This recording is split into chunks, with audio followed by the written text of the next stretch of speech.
আমার রামদাস বাবা বৃন্দাবনের দাস সমাধির নিকটে বসে বসে তিনি বলতেন যে আমার গৌর পাওয়া হলো না রে, আমার নিতাই পাওয়া হলো না।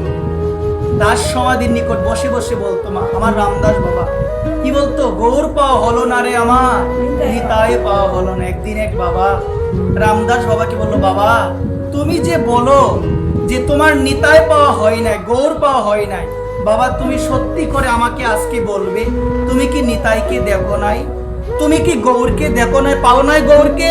তখন বাবা বললো, দেখো যেটা আমার সম্পদ সেটা তো কাউকে বলা যাবে না, সেটা কাউকে বলা যাবে না। বাবা বলছে কারো যদি সম্পদ বেশি থাকে সে কি বলে বেড়ায় গো যে আমার এত টাকা আছে?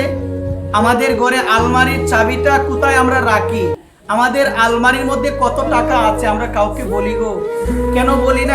এটা গোপনীয় বিষয়, বলা যাবে না, বললে কি হবে গো মা? চুরি হয়ে যাবে। তখন আমার বাবা বলছে মানুষ এই জগতে তার সাধারণ সম্পদে যদি কাউকে না বলে, আমি আমার পারমার্থিক সম্পদটা কি করে বলি যে আমার গৌর পাওয়া হলো, আমার নিতাই পাওয়া হলো? বাবা বলছে আমি গৌরকে প্রতিদিন দেখি, কিন্তু আমি কেন বলি জানো? আমি যদি বলে বেড়াই যে আমার গৌর পাওয়া হয়ে গিয়েছে, আমার ভয় গৌর আমার হৃদয়ের ধন, আমার হৃদয় থেকে গৌর চলে যাবে একদম।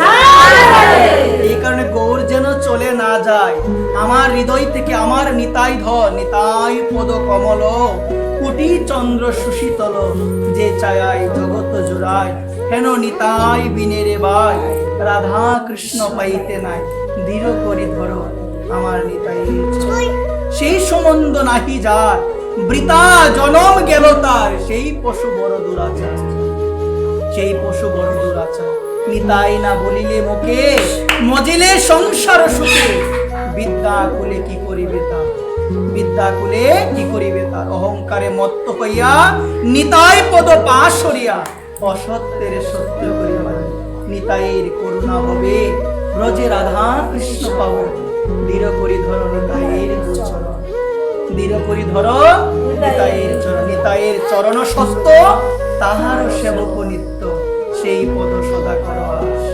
নরোত্তম ভর দুঃখী, আমার নিতাই মোরে কর সুখী, রাখো রাঙ্গা চরণের নিবাস। বলছে কি জানো মা, যে নিতাই নাম স্মরণ করে না, যে নিতাই নাম করে না, তার মতো হতভাগা জগতে আর কেউ নাই, জগতে আর কেউ নাই মা। যতই বলো জয় রাধে গোবিন্দ, জয় রাধে গোবিন্দ, রাধে রাধে গোবিন্দ, যদি নিতাইকে না ডাকো মা, যদি নিতাইয়ের কৃপা লাভ না হয়, ওই রাধা গোবিন্দকে পাওয়া সম্ভব না। সমস্ত শাস্ত্র মা, সমস্ত ভক্তি শাস্ত্র আমাদের সিদ্ধান্ত দিয়েছে, কি সিদ্ধান্ত দিয়েছে? নিতাইয়ের কৃপা বিনে ওই ব্রজে বৃন্দাবনে রাধা কৃষ্ণকে কখনো পাওয়া যায় না। আজকে আমার রামদাস বাবা বলতো আমার গৌর পাওয়া হলো না রে, আমার নিতাই পাওয়া হলো না। আর আমি কি করি জানো?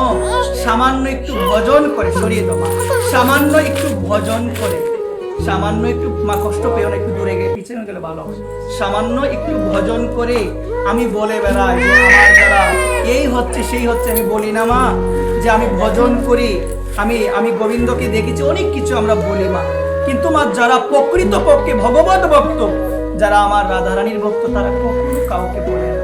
তারা বলে সবার ভজন হয়, রাধারানী আমার ভজন হয় না। আর আমি এত বড় মূর্খ মা, এত বড় পাপিষ্ট, আমি অল্প একটু ভজন করে, ভজন হলো অনুভবের বিষয়, কাউকে বলা যাবে? তুমি লক্ষ্য করে দেখবে মা, যারা যথার্থ জ্ঞানী, যারা যথার্থ ভক্ত, শুদ্ধ ভক্ত, যাদের মনে কোনো অভিলাষ নাই, একমাত্র অভিলাষ হলো রাধারানীর চরণ। কার চরণ গো মা? রাধারানীর চরণ।